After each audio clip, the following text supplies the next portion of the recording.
Hello, I'm Miguel Hernandez, and they call me the Lucky Lawyer, and I'm here to talk to a very special guest, Giselle Espinola, Mhm. and she's a recent graduate of law school in Boston.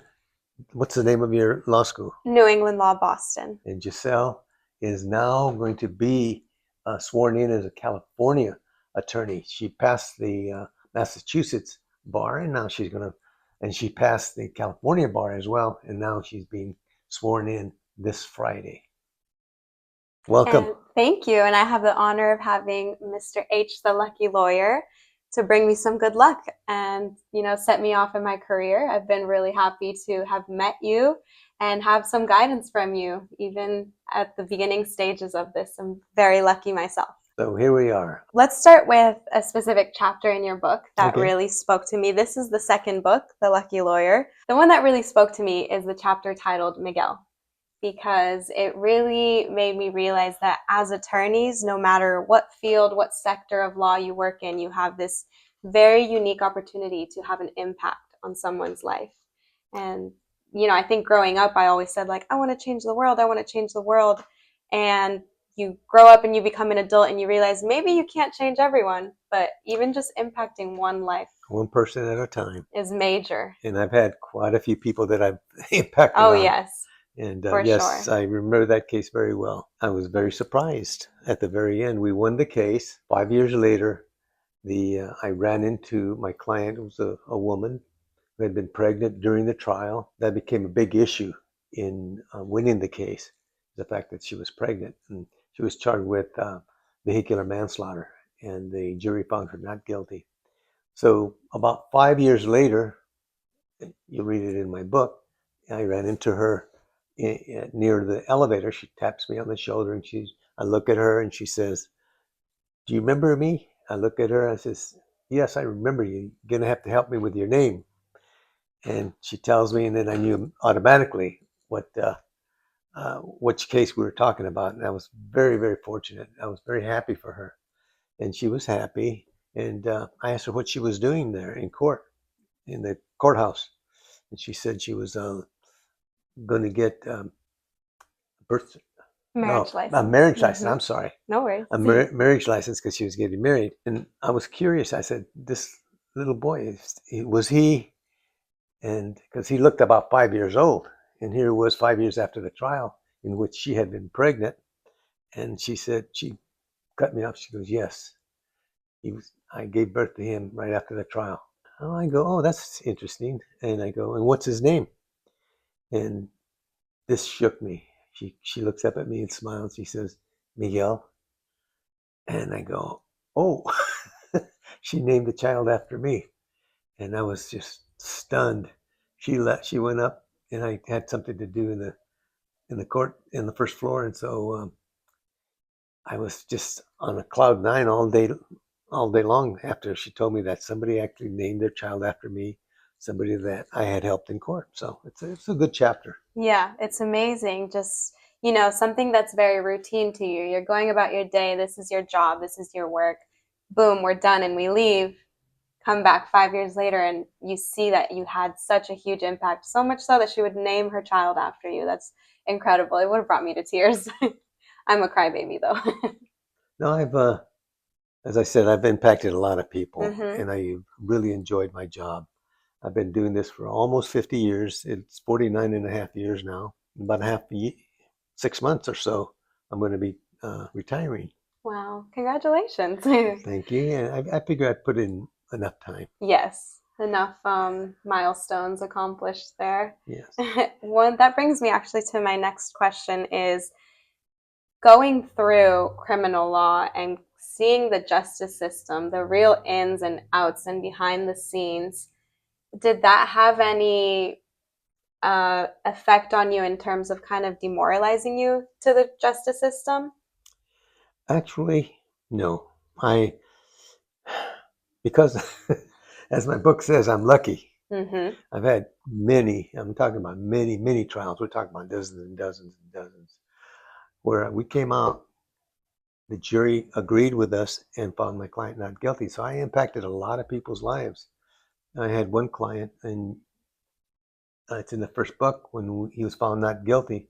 We walked out of the court, and he said he kept hearing the prison doors clang shut, and that stuck with me because I remember him telling me that.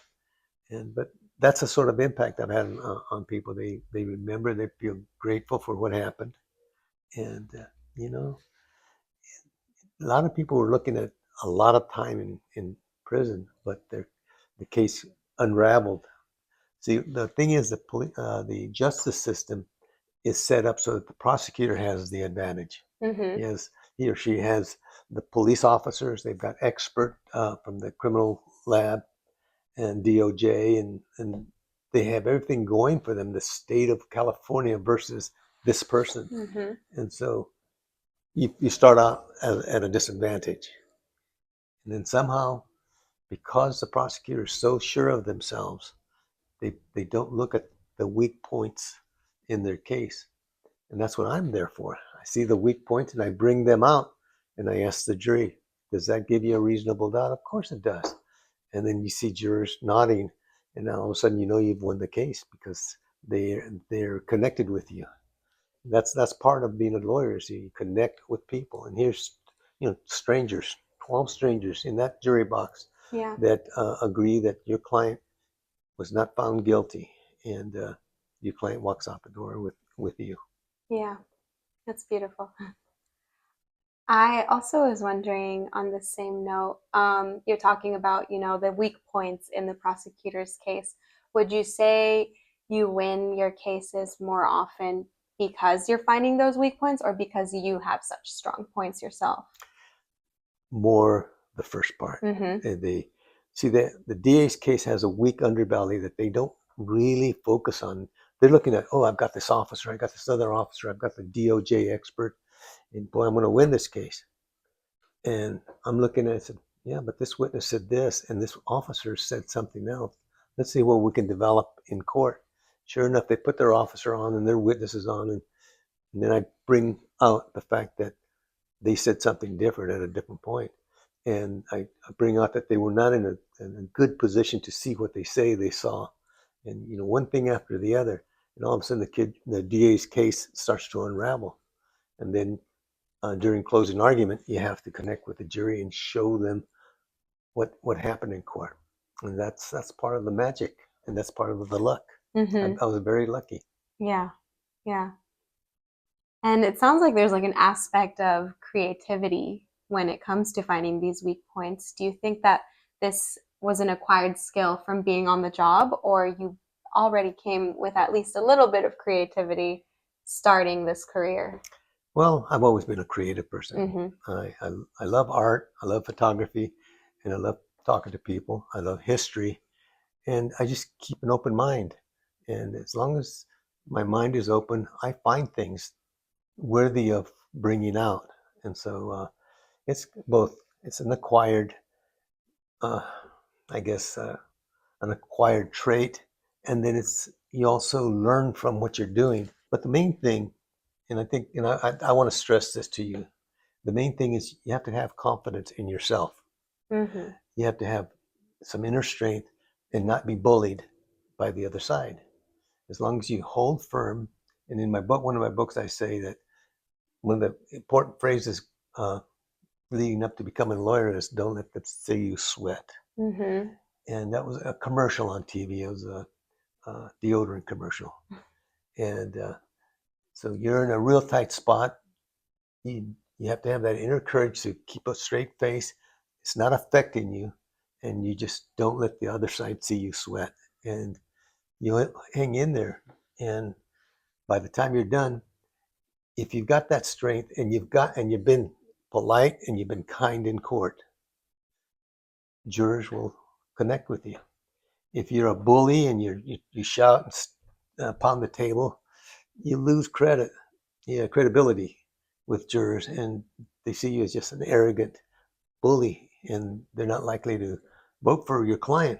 But if you present a straightforward case with dignity, the jurors are saying, "Yeah, that makes sense." All of a sudden, you and your client are walking out. Mm-hmm. And that's a great point because I feel like a lot of people think that lawyers should be very kind of aggressive or ready to fight, but I think there's a big distinction between confidence and arrogance. Exactly. And Yes.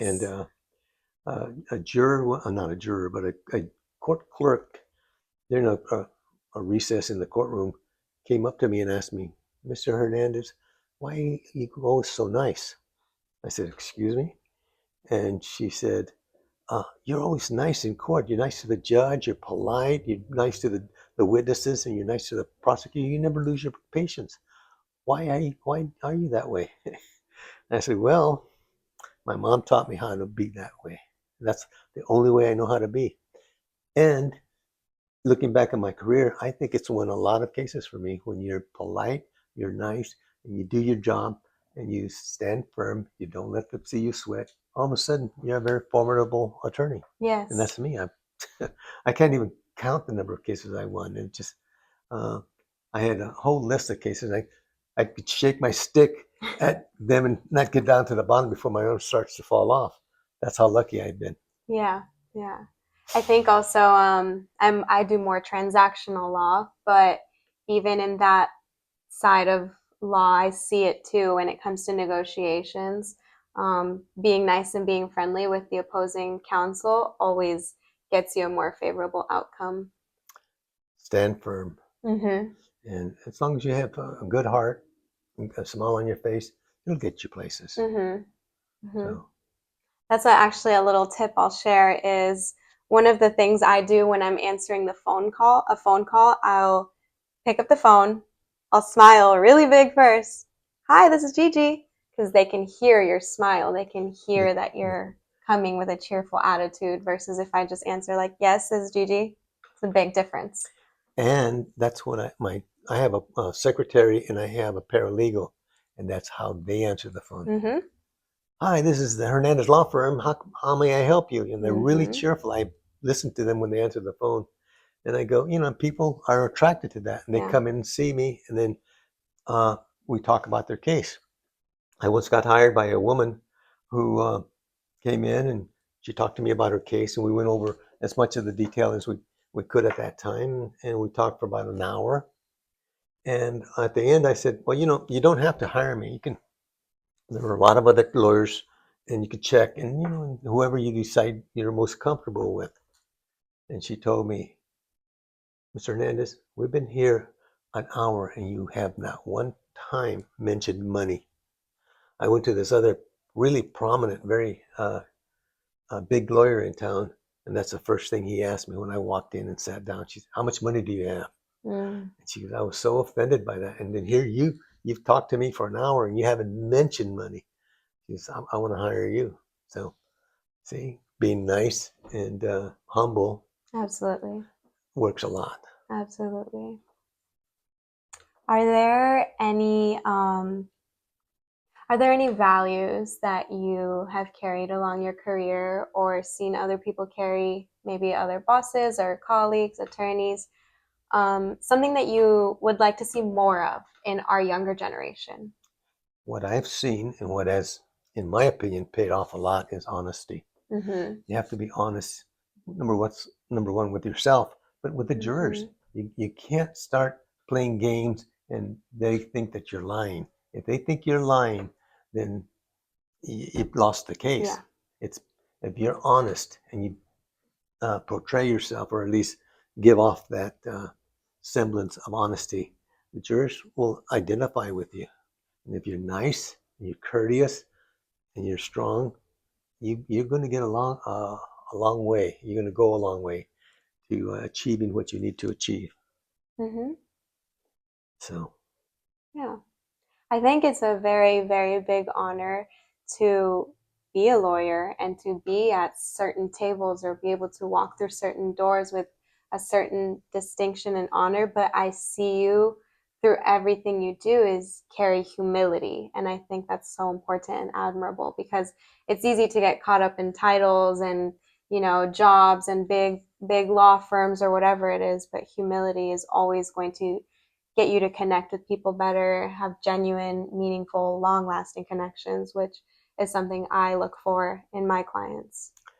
I think that the opposite which is arrogance, Mm-hmm. is very hurtful. I think Mm-hmm. it turns people off, and you're struggling to come up even with your opponent if you're arrogant. And as long as you're on an even par with them and treat them with respect and dignity, and don't try to be a bully or somebody who's really arrogant, you'll get a lot farther. Um, and I've done really well with that. Um, so, yeah, jury trials have been very important to me because you have to connect with these strangers. You have Mm-hmm. to actually connect with them, not just talk to them. Anybody can just talk to them, and before long, you're losing them. Their minds are drifting. They're thinking of dinner, or they're thinking of something else.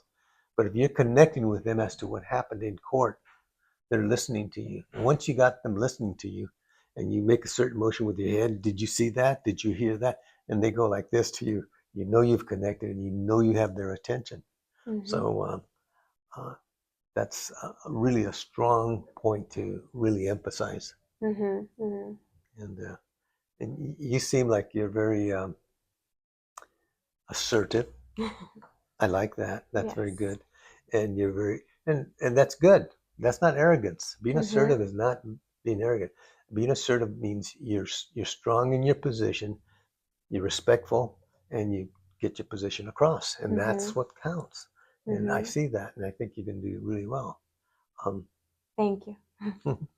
so I'm very happy to hear that you're involved already, and that you're negotiating, you're talking to people, Mm-hmm. and the most important thing is don't let anybody intimidate you.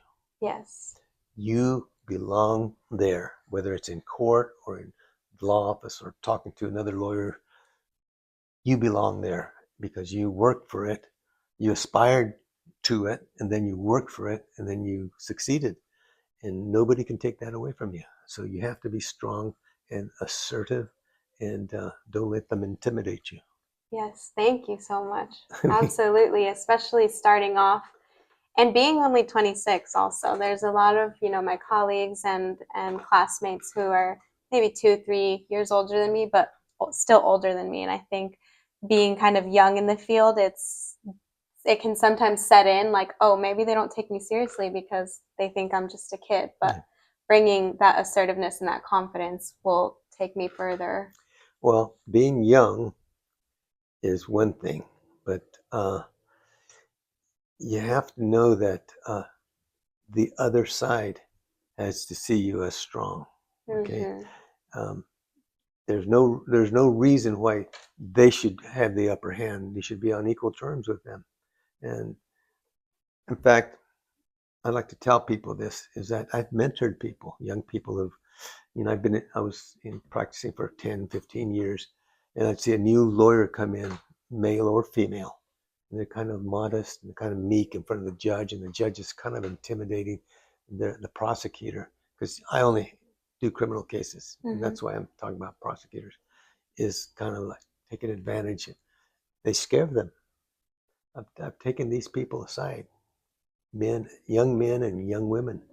And I told them exactly what I told you, is that you have a right to be here. Don't let them intimidate you. You belong in that courtroom. Next time, I want you to speak up, and speak up with confidence in your voice and your position. And, over the years, these people have come back to me and said, Mr. Hernandez, you were very helpful in helping get over the jitters and getting over being shy in there, and it's really helped. So I feel very good about helping young people acclimate to being in court and advocating for their clients. Thank you. It's Thank you for doing that because it really is important. Mentorship is so important. yes. Well, I don't know if you're going to practice in California, but I hope that you do. And if you ever need any talking to or any advice, I'm here. I'll always answer my phone. I'll always call you back. Thank you so much. I most definitely will be practicing here. I don't know to what extent yet. I'm still trying to figure out the game plan, but I definitely got the license for a reason. So Right. I want to help out here too. I've always I got into law because I wanted to do immigration.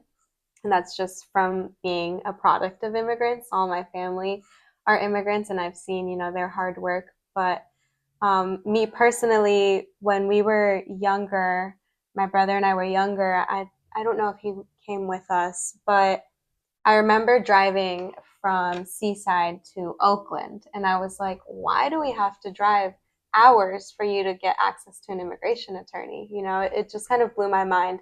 And that's where it kind of sparked for me, where I was like, I think we should have someone in our city, in our town, directly helping our people instead of having to travel so far away. So that is my one of my dreams eventually here in Seaside to be able to do. But I also, once I got to law school, I was like, well, I don't want to charge immigrants. You know, they're coming here with limited resources, limited amount of money. It didn't feel right to be charging way too much. So that's what led me eventually into intellectual property and business, is just a route for me to, you know, make some money. And it is also a sector that I love. I love art and media, and then be able to give back pro bono immigration. Okay. Mm-hmm. Well, I'm not the same level or where you're at, but I did have an advantage. When I worked 3 years in the public defender's office here, Mm-hmm. and I'd say 80% of my clients were Spanish speaking. Most of them were immigrants, and I connected very well with them. I was a field worker in my young days. When I started working in the fields at the age of 8, I finally got an inside job in a fruit packing place when I was 17. It was a lot of years where every free point that I ever had, like summer vacations, anything, when the school was out, uh, I'd go out in the fields with people and work. So I appreciate how hard immigrants work and what they contribute to our economy and to our society. And so when I'm helping them, I know who they are, and I let them know who I am. That I do not look down on them. I really appreciate them, and I admire what they're doing. Okay, so, but 3 years in the public defender's office, then I went to private practice with two individuals. And lo and behold, while I was handling the criminal cases that were coming into the office, lo and behold, I was the only Spanish speaking attorney in town. Yeah. And so I was like an immediate success. I mean, I had more clients coming in, and I had a businessman or a radio personality wanted me to advertise on the radio, saying, "You'll get so many clients." I go, "I got plenty of clients. If I had any more clients, I'd have to nail the door shut." And so I was lucky. I was very lucky that uh, I cornered the market, Mm-hmm. Spanish speaking. And I'm sure you speak Spanish. Uh, you're going to corner the market in any area where you're talking about Spanish speaking people. Mm-hmm. You seem very personable, you're smart, very lovely. So I think that you're going to do well, and I'm wishing you well. Thank you. Yeah, my mom was just talking to me about that last night, about the Spanish speaking aspect. She said, because I was just like feeling a little bit discouraged about, you know, where I'm going to end up, not knowing what I'm going to do. And she said, at the end of the day, you're a Spanish speaking attorney. That is already a very, very much like, it's already a very, very valuable quality, but it's also much needed, especially here, especially in our area, Monterey County, Seaside. A lot of Spanish speaking people. And even if they do speak English as well, even if they're bilingual, sometimes they're just more comfortable speaking Spanish. And I think everyone deserves that comfort and that convenience. And you may find that you can attract other clientele that are not Spanish speaking if you build up a good record for yourself as a good attorney. Period. In my career, uh, I did start off with just loads of Spanish speaking, and I won a lot of cases. But what happened is other attorneys in town saw how many cases I was winning, how many times I was going to trial, and these are Anglo or white attorneys, and they noticed my success. And when any of their friends from out of town or visiting the area get in trouble, they're looking for a lawyer. They called them. They called them because they're friends, and they said, "Do you know an attorney in town?" But because they knew who I was and they knew how I won, they'd refer their clients to me, and they were not Spanish speaking. So my record alone drew in people because other people saw that. So I was Absolutely. again, I was very lucky, and you will be lucky too because Thank you. you build up a reputation, and somebody's looking for a lawyer in your field, and people have seen you, and they say, well, you can go to this young lady or this woman, and you'll get clients. And the barrier, the I guess the barrier of language or no language, whatever, just disappears, and they see you as just competent and know what you're doing. And then when you win their cases for them, they're very happy, and they refer somebody else to you. Yeah. So again, I'm fortunate. Yeah, and then that's a great point about reputation because my first 3 clients, for context, I started my own law firm this year in February, business and entertainment services. But my very first few clients, when I spoke to them on the phone, I hadn't met them in person. And they just told me, like, I've heard so many great things about you. So many of my friends here in Boston know you, and I only hear great things. So I wanted to make sure I got the chance to talk to you about this. If it was music, if it was trademarks, if it was copyrights, I had, a good, I don't know who put the good word out there, but I'm very grateful. But again, it was thanks to the relationships that I had already built. Well, I'm very happy. I'm very impressed. Glad to see that happening for you. Thank you. Well, number one, I see that as very brave. Here you are, you're fresh out of law school, you get your license, and all of a sudden you're doing business. That's a big step, and I'm very impressed, and I'm very happy to know that. Thank So you. I suppose that opening an office and getting a phone, getting your name out there was something you had to do, but once you did it, then you knew you were in business. Yes, yes. It was very surreal to see Giselle Espinola Jimenez Esquire just on official documents. I was like, oh wow, this is real. It's really happening. Wow. But yeah, it was a huge, huge leap of faith for sure. I definitely had professors in law school who said, don't do that. They said, go apply somewhere before you do that. But it goes back to confidence. I had a lot of confidence in my networking abilities, most of all. And second, just my drive and my ambition. I knew that, okay, I want to do this, it will get done. I wanted to go to law school, it got done. I wanted to pass the bar, it got done. And then the last thing would be my family. Like I mentioned, coming from a family of immigrants who moved to this country with maybe a couple dollars, maybe none. Um, so with nothing really. And my dad built a construction company. My mom had a housekeeping business, as did many of my aunts. My uncles also built their own electric company, their own masonry company, their own landscaping company.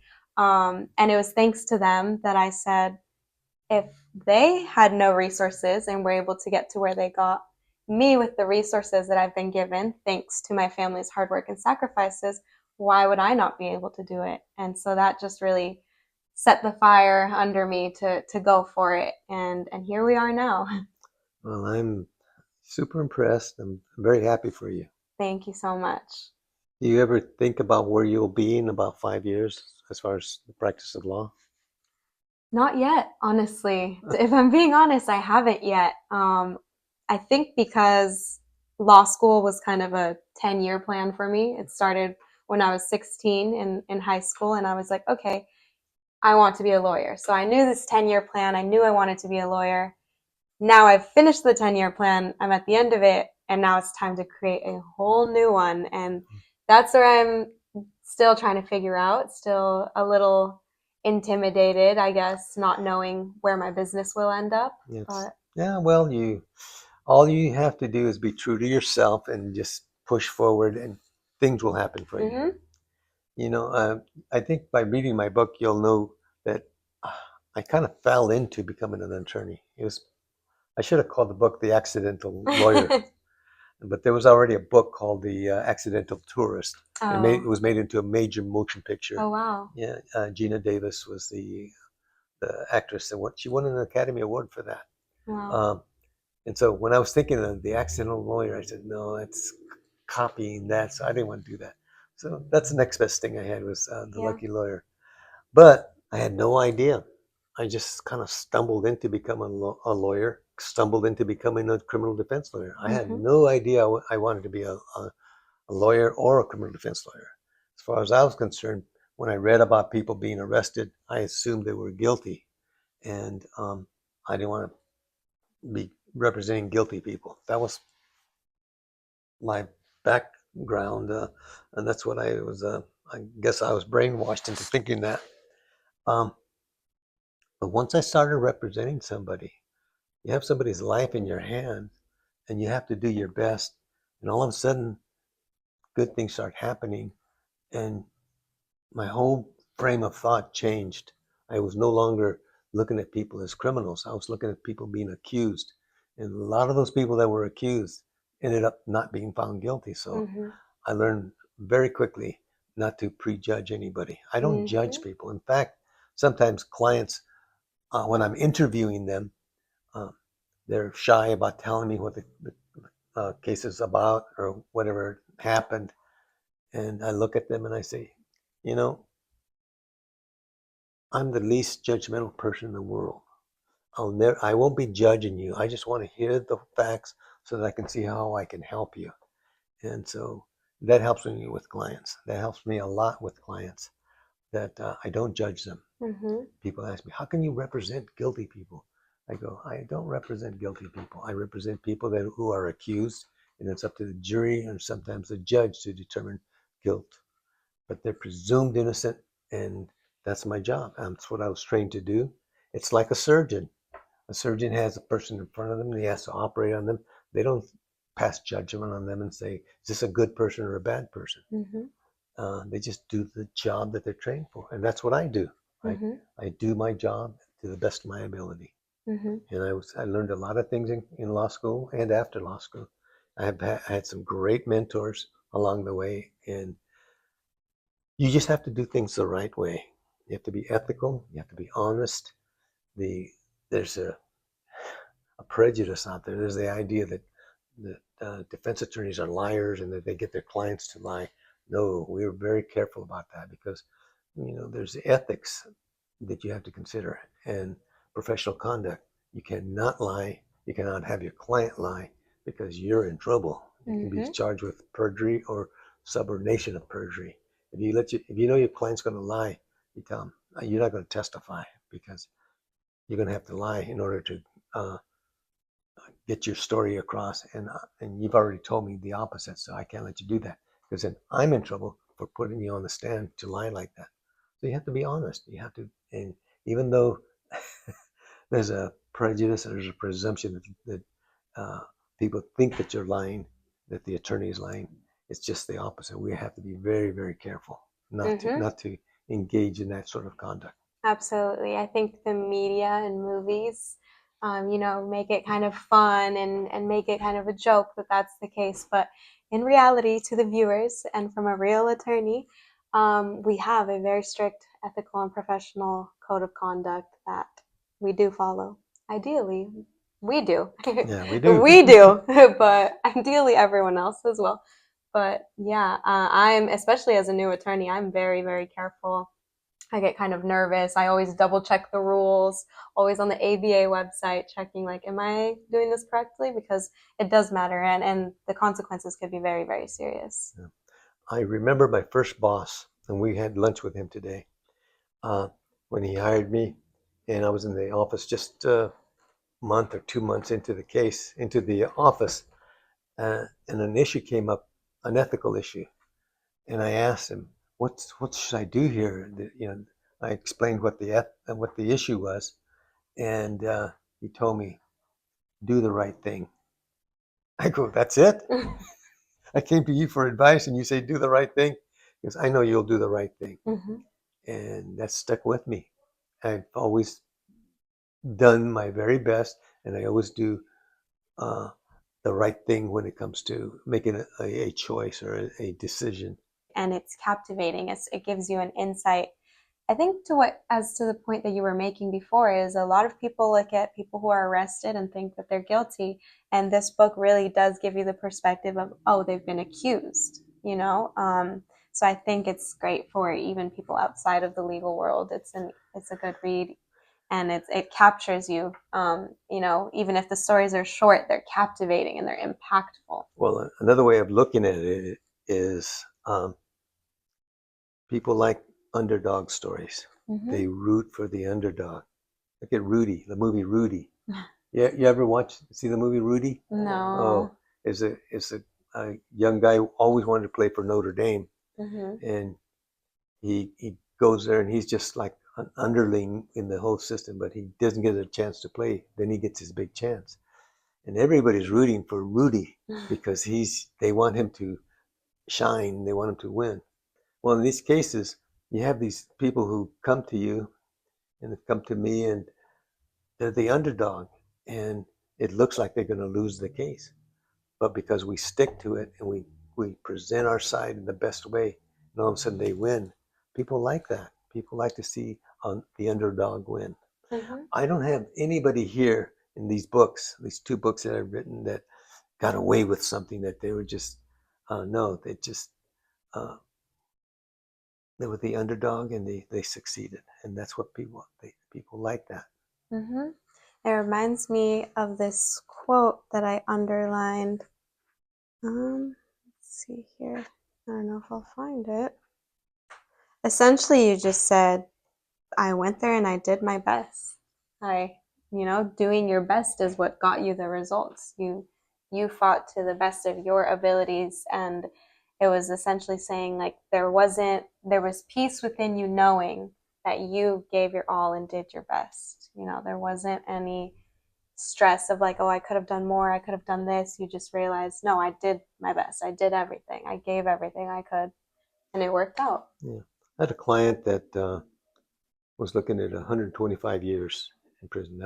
The offer was like 50 years, and he said, "No, I didn't do all those things." He did one thing, and he admitted that in court. He said, "I did that, but those other things I didn't do." So we went to trial. He turned down the 50 years, and we went to trial, and the jury found all those other counts not guilty, and they found him guilty of the one count he admitted because he was honest. And when we went for sentencing, I tried to convince the judge that he wasn't convicted of all those other things. He deserves a break on this. Excuse me, and do not send him to prison, Judge. He deserves probation. The judge did not listen. He gave him a 6-year prison sentence. And I turned to him and I said, "Oh, I'm really sorry. I tried really hard." He goes, "No, Mr. Hernandez, thank you. 6 years. I'm very happy." Mm-hmm. 6 years as opposed to 125 years. He was happy. Yeah. And he didn't get away with anything. He got exactly what he was saying in what he did. And, that's a good feeling. You give your best, you do your best, and you're honest with the jury, and they'll surprise you sometimes, and they'll reward you sometimes. And this is one of the cases. Yeah. Well, you can hear these stories. You can hear Mr. H's story of how he was so lucky throughout his career and get an insight onto what happened in the cases throughout his career in The Lucky Lawyer, number 1 and number 2. Thank you. Thank you, and hopefully we'll connect again. Thank you.